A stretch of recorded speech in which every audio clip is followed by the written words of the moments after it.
Nós já estamos de volta. Bom, e agora vamos falar sobre tempo. Então eu pergunto para você aí de casa, você faz parte do grupo de pessoas que sempre acha que o dia deveria ter algumas horas a mais? Pois é, você tem dificuldades de cumprir toda a sua agenda de tarefas no dia a dia? Sabe aquela sensação que o tempo passou muito rápido e você não conseguiu tirar proveito ou até mesmo realizar as suas atividades dentro daquele prazo estipulado? Pois é, gente, hoje nós vamos conhecer a oficina Tempo, que é ministrada pela Kênia Valadares, que é professora das áreas de comunicação e gestão e também palestrante nas áreas motivacionais e também de educação. Kênia, bom dia. Bom dia. Bem-vinda. Tudo bom, Sírio? Então, Kênia, eu falei ali no início dessa questão das pessoas reclamarem de falta de tempo às vezes, né? 24 horas, o tempo é pouco, não consigo realizar as minhas tarefas, as minhas atividades. Por que disso, hein? Por que isso acontece? Pois é verdade. Eu acho que todos nós, a cada dia mais, estamos pensando que o tempo a gente está perdendo o tempo pela mão, né? Assim, o tempo está esvaindo. O que acontece é que, na realidade, o mundo está cada vez mais veloz. As tecnologias, você estava falando há pouco sobre tecnologia, né? No bloco anterior. A tecnologia faz com que a gente tenha muita automatização e essa automatização acaba trazendo também alguns elementos e a gente vai vendo quase que a gente também está numa automatização de pessoas. É tudo muito rápido, Todo né? mundo está quase virando um robô, né? E se a gente não ficar atento, o que eu percebo é que a gente também entra dentro de um parâmetro que é ruim para a gente, né? Acaba que a gente pode gerar doenças, tem aí várias síndromes ligadas ao trabalho, ao estresse. Reflete no nosso corpo, né, Com Kênia? certeza, o corpo para, né? O nosso corpo é muito perfeito. Então, se a gente não tem aí uma administração melhor das nossas tarefas pessoais e aí, por consequência da administração do tempo, a gente acaba sofrendo isso na pele, no corpo, né? O corpo vai, de alguma forma, chiar. Vai sentir, de certa forma. O que a gente pode fazer para mudar essa situação, né? É um planejamento, desgarrar de alguma tarefa ali diária? Olha, tem tantas coisas, né? A gente tem aí algumas dicas interessantes que a gente pode estar utilizando. É importante, a primeira coisa que eu sempre falo, que às vezes tem muita gente aí fazendo muita coisa, achando que está super produtivo, quer abraçar o mundo, né? que quer abraçar o mundo, né?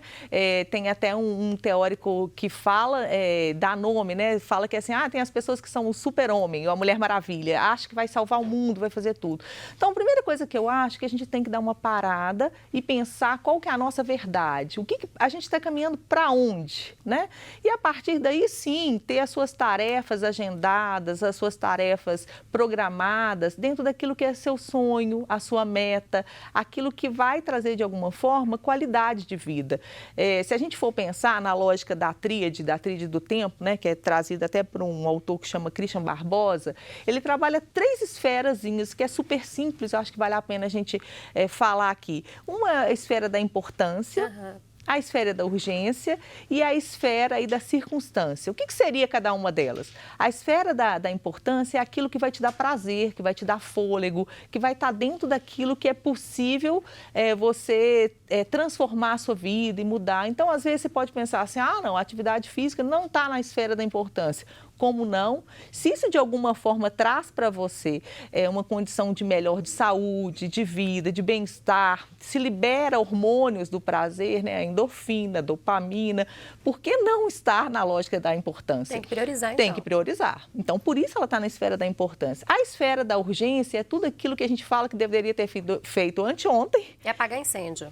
E aí você não fez, você está aí quase numa linha, falta só o capacete para virar bombeiro. E tem pessoas que vivem de urgência, vivem resolvendo ali. Exatamente. Né? É porque assim, não se programam. Não se programaram. Então, assim, não tiveram a lógica da programação. E a terceira esfera é uma que a gente vai, de alguma forma, administrar para o resto da vida, mas a gente pode tentar trabalhar para que ela não seja a mais importante na nossa vida, que é da circunstância. Né? Eu sou casada, né? Então, nesse contexto, assim, a minha agenda é uma agenda um pouco compartilhada com meu esposo. Então, algumas coisas, a gente hoje lá em casa tem alguns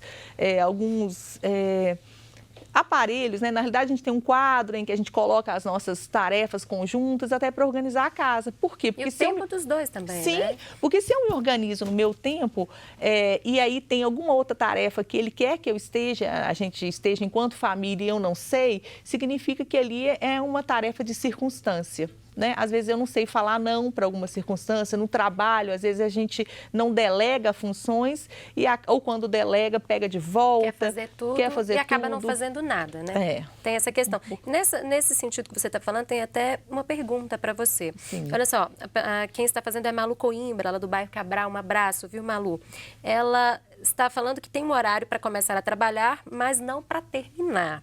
Sempre leva tarefas para casa e não consegue resolver problemas pessoais. O que ela deve fazer, então, Kênia? Primeira coisa que ela tem que fazer na primeira hora de trabalho dela, o que ela precisa fazer? Ela tem que parar e priorizar. A questão do trabalho em si, nas nossas primeiras horas de trabalho, a gente deve fazer pegar um tempinho para rever as tarefas agendadas do dia e trabalhar numa lógica de priorizar. Quando a gente faz isso, a gente consegue, de alguma forma, colocar aquilo que deve ser feito. Às vezes tem coisas que são muito próximas, então eu vou agrupá-las para resolvê-la naquele momento. Né? E aí o detalhe, a gente tem que fazer isso, por mais difícil que seja, a gente tem que colocar tempo. Então isso eu vou fazer até tal hora, isso eu vou fazer até tal hora. Por quê? Porque se a gente for ver, com os adventos da nova tecnologia, a gente trabalha o dia inteiro, tá aí o WhatsApp, tá aí o Instagram, né? E todas as outras redes, que faz com que você tá o tempo inteiro checando, o tempo inteiro conversando, o tempo inteiro resolvendo, mas existem horários. E o relógio continua trabalhando direitinho. Isso você não vai. O relógio continua, mas a gente também tem que pensar que a gente precisa ter uma parada, né? Então o trabalho tem hora para começar e terminar. E eu costumo dizer o seguinte, se você, no seu tempo determinado de trabalho, seja 6 horas, 8 horas, né, de trabalho, 4 horas de trabalho, se você está levando coisa para casa, tem alguma coisa errada aí. Você não está, de fato, trabalhando uma lógica de priorizar as tarefas e se organizando para que elas sejam distribuídas no seu planejamento diário, mensal, né, semanal e até no planejamento anual, né? Porque se você quer ter alguns projetos, algumas metas de vida, elas gastam tempo. Tem um exemplo bem legal. Eu tenho uma amiga de escola, de professora na universidade que eu lecionava, que tinha um desejo de dar uma volta ao mundo, conhecer mais ou menos uns 120 países. Ela já tinha ido em alguns países, mas ela queria realmente tirar 6 meses e fazer se dedicar a isso. Se dedicar a isso. Bom, ela só não quis como ela fez. Há um ano, a Maria Dircília Didi é uma professora na área de moda e comunicação, de design. O que ela fez? Se programou. Durante 8 anos, ela juntou dinheiro, fez algumas escolhas, né? Ela fez algumas escolhas, então eu não tive carro, eu morava perto do meu trabalho, então ela fez algumas economias, fez defesa pessoal, fez Krav Maga, porque ela ia viajar sozinha. Fez a musculação, ela carregava 8 quilos, porque era o peso da bagagem dela. Então, ela não fez isso de um dia para a noite, né?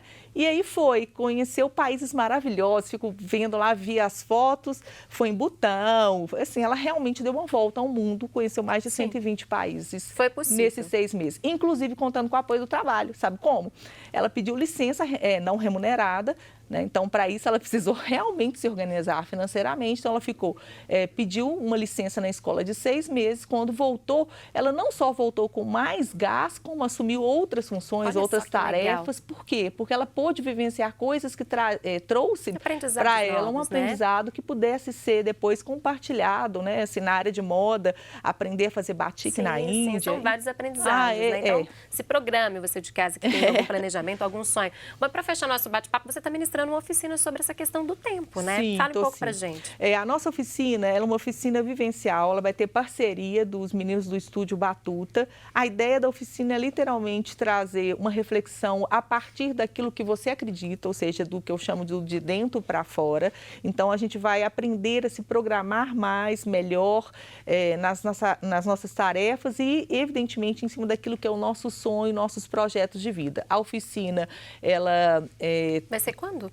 É amanhã, quinta-feira. A gente ainda tem algumas vagas, então se você ainda quiser... As informações estão aparecendo na tela para as pessoas interessadas. A oficina, ela acontece amanhã, quinta-feira, das 19 às 22 horas, com a parceria dos meninos do Estúdio Batuta, num espaço que chama Espaço Copo, que fica na Rua Turquesa, 1296, no Prado. Tá certo. Kênia, muito obrigada por ter vindo conversar conosco. Obrigada a você. Bom dia, né? Bom e vamos dia. aproveitar nosso tempo. Com certeza. E você aí de casa, continue conosco. No próximo bloco, nosso assunto é herança. Não saia daí.